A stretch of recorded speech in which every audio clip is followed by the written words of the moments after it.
بسم الله الرحمن الرحيم. وأزلفت الجنة للمتقين غير بعيد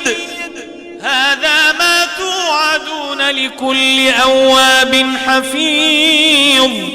من خشي الرحمن بالغيب وجاء بقلب منيب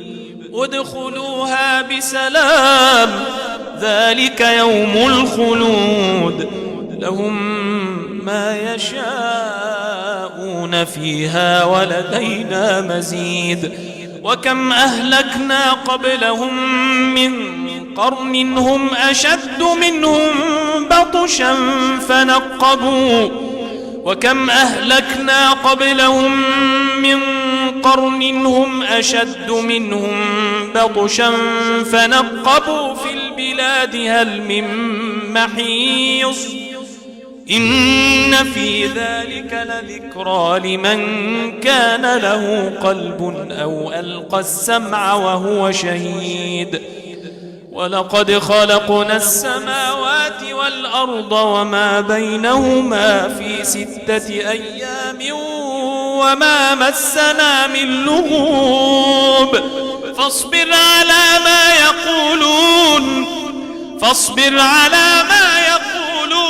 وسبح بحمد ربك قبل طلوع الشمس وقبل الغروب ومن الليل فسبحه وأدبار السجود واستمع يوم ينادي المناد من مكان قريب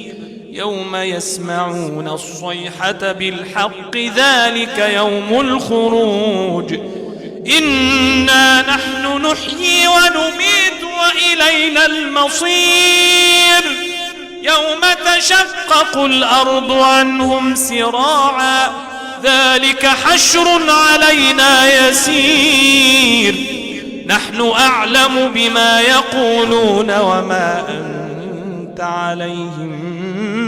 بجبار فذكر بالقرآن من يخاف وعيد.